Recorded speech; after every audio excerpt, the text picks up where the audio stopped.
화면에 보이는 것이 무엇으로 보이는가?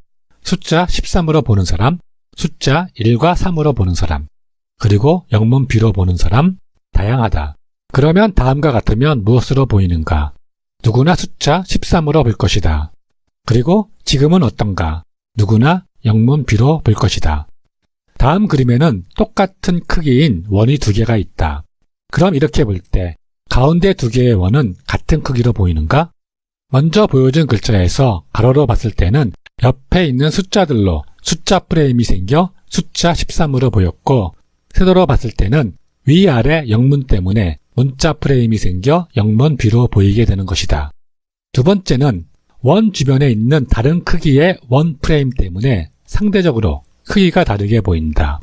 이와 같이 우리는 어떤 프레임으로 보느냐에 따라 같은 사물을 다르게 판단하게 된다. 오늘 소개할 책은 서울대 심리학과 최인철 교수의 프레임이다. 영국의 극작가 톰 스토포드는 모든 출구는 어딘가로 들어가는 입구라고 했다. 보는 관점에 따라 출구일 수도 입구일 수도 있다. 프레임은 세상을 바라보는 마음의 창이다. 어떤 문제를 바라보는 관점, 세상을 향한 마인드셋, 무언가에 대한 고정관념 등 이 모두 프레임의 범주에 포함된다. 정신과 의사 빅터 프랭클은 한 인간에게서 모든 것을 빼앗아 갈 수 있지만 한 가지 자유는 빼앗아 갈 수 없다. 바로 어떤 상황에 놓이더라도 삶에 대한 태도만큼은 자신이 선택할 수 있는 자유이다 라고 하였다. 삶의 상황들은 일방적으로 주어지지만 그 상황에 대한 프레임은 철저하게 우리 자신이 선택해야 할 무기다. 그리고 우리는 최선의 프레임을 선택하고 결정해야 지혜롭고 더 행복한 삶을 살 수 있다. 지혜로운 사람의 11가지 프레임은 의미 중심의 프레임을 가져라. 접근 프레임을 견지하라. 지금 여기 프레임을 가져라. 비교 프레임을 버려라. 긍정의 언어로 말하라. 닮고 싶은 사람을 찾아라. 주변의 물건을 바꿔라. 소유보다는 경험의 프레임을 가져라. 누구와의 프레임을 가져라. 위대한 반복 프레임을 연마하라. 인생의 부사를 최소화하라. 이 중에서 6가지에 대해 알아보자. 1. 의미 중심의 프레임을 가져라. 환경미화원으로 일하는 사람이 있다. 이른 새벽부터 악취와 먼지를 뒤집어 쓴 채 거리를 청소하는 일을 평생 해온 사람이다. 어렵고 존경받지도 월급이 많은 직업도 아니다. 그런데 이 사람은 항상 표정이 밝고 즐겁게 일한다. 궁금한 한 젊은이가 그 이유를 물었다. 힘들지 않으세요? 어떻게 항상 그렇게 행복한 표정을 지을 수 있죠? 라고. 젊은이의 질문에 환경미화원은 나는 지금 지구의 한 모퉁이를 청소하고 있다네 라고 답했다. 환경미화원은 자신의 일을 돈벌이나 거리의 청소가 아닌 지구를 청소하는 일이라는 의미 중심으로 프레임하고 있었다.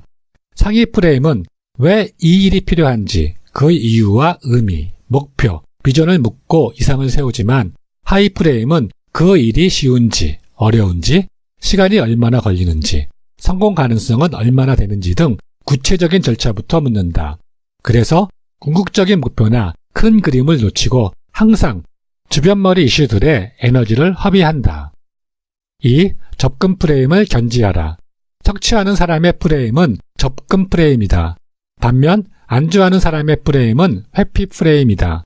접근 프레임은 어떤 일의 결과로 얻게 될 보상의 크기에 집중하고 그것에 열광하여 새롭고 어려운 일을 마다하지 않고 실행하며, 회피 프레임은 실패 가능성에 주목하여 보상의 크기보다 처벌의 크기에 더 영향을 받아 한 번도 성공한 적이 없고 위험한 일에 대한 실행은 꿈도 꿀 수 없다.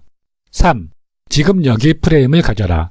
사람들은 현재를 더 나은 미래를 위해 준비하고 일방적으로 희생되어야 하는 시간이라고 생각한다.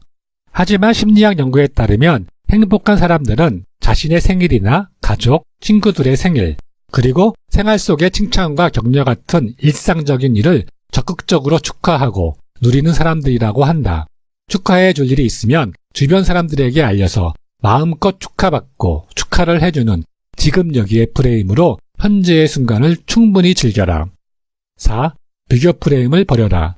즐거운 식사 자리, 가족들과 보내는 휴가, 친구들과의 유쾌한 수다, 좋아하는 취미생활 등 이런 것들은 그 자체만으로 만족감을 준다.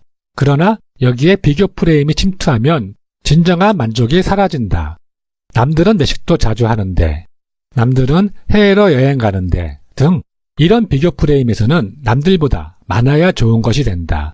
비교 프레임은 새로운 것을 배우기보다는 사람들의 눈에 잘하는 것처럼 보이는 게 중요하다. 그래서 새로운 일을 시도하기보다는 잘하는 것만 하겠다는 안주하는 마음으로 발전을 져야 한다. 하지만 생산적인 지혜로운 비교는 남들과의 비교보다는 과거의 자신보다 현재의 자신이 얼마나 향상되어 가고 있는지, 자신이 꿈꾸고 있는 미래의 모습에 얼마나 접근했는지를 확인하는 시간상의 자기와의 비교이다. 5. 누구와의 프레임을 가져라. 행복 전문가 에드 디너 교수와 긍정심리학 대가인 마틴 셀리그먼 교수의 연구에서 가장 행복한 사람들의 특성은 돈, 건강, 운동, 종교가 아닌 가장 큰 기준은 바로 관계였다. 최고로 행복한 사람들은 그렇지 않은 사람들에 비해 혼자 있는 시간이 적었고 사람들과 만나고 관계를 유지하는데 많은 시간을 할애하고 있었다. 그들은 늘 다른 사람과 함께 있을 정도로 관계가 풍성했으며 친구들 사이에서도 인간관계가 매우 좋은 것으로 평가되었다. 우리는 어디서 살고, 어디서 쇼핑하고, 어디서 식사하는지 등 장소 프레임에서 살고 있다. 하지만 행복한 사람은 어디에 있나 보다는 누구와 함께 있나를 중요하게 여긴다. 옆에서 보고 있기만 해도 영감을 느끼는 사람, 함께 있기만 해도 즐겁고 유쾌한 사람, 이야기를 하면 왠지 안심이 되는 사람, 주변에 이런 사람이 한 명쯤은 있어야 한다. 6. 위대한 반복 프레임을 연마하라. 임지심리학 분야에서 10년의 법칙이라는 규칙이 있다. 어떤 분야에서건 전문성을 획득하기 위해서는 최소한 10년 이상 부단한 노력과 집중력이 필요하다는 법칙이다. 우리가 천재라고 알고 있는 사람들의 업적 중 상당수는 타고난 천재성이 아니라 우리의 상상을 뛰어넘는 집중과 반복의 산물이다. 한 번 가진 프레임은 쉽게 바뀌지 않는다. 습관으로 자리 잡을 때까지 리프레임 과정을 끊임없이 반복해야 한다. 규칙적인 운동을 통해 근육을 늘리듯이 규칙적이고 반복적인 연습을 통해야 새로운 프레임을 습득할 수 있다. 사람은 누구나 편견이라는 프레임을 가지고 있고 결코 합리적인 프레임만을 가지고 있지는 않다. 하나의 프레임이 아니라 가능하면 다양한 방법의 프레임으로 상황을 바라볼 수 있고 지혜로운 사람의 11가지 프레임으로 가기 위해 스스로 끊임없이 노력하고 훈련하면 행복과 성공의 길을 빨리 찾을 수 있을 것이다.